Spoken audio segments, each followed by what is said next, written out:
How do pay raises work when hiring an OFS?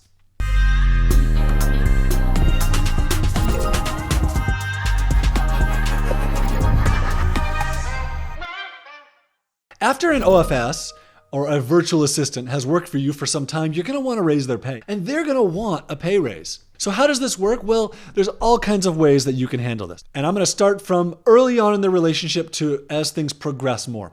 So when I start someone, I usually start them working at less than what they want to make or less than what I think they should make. And so after a couple months, usually I'll evaluate and say like, hey, here's how much I started you at, and now I'm going to raise you to close to where I think you should be.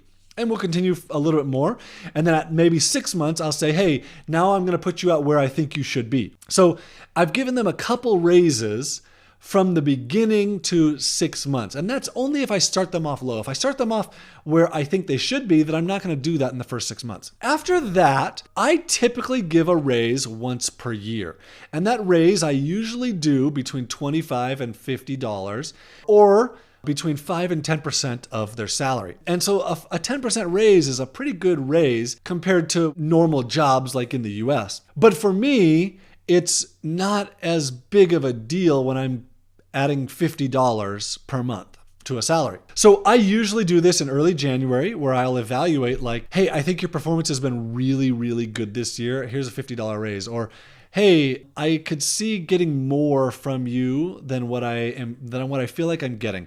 And maybe I'll do a review with them of like, here's why I feel this way. So I'm going to give you a $25 raise right now. Or there have been times where I've said, hey, you were so good this year. Here's a $100 per month raise. Another thing that I've done is in the middle of the year, I've said, hey, you're doing so well. Like, I love your work. And I can see that you're loyal and you're hardworking and you're honest with me. And here's a really big raise. I'm going to raise your salary quite a bit. I've done that a couple times over the years.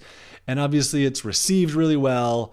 I'm not sure it's necessary, but I just felt like I wanted this person to make more money. Another way to handle this, maybe outside of just doing raises, is to give bonuses mid-year. And I've done this quite a few times.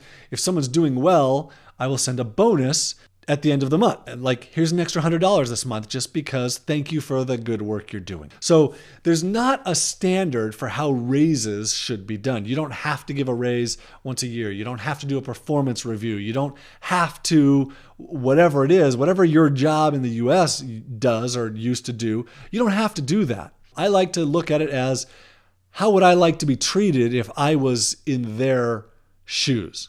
My name is John Jonas, and I wrote a book all about how to handle online Filipino specialists. And I want to send that book to you for free. It's titled The Outsourcing Lever.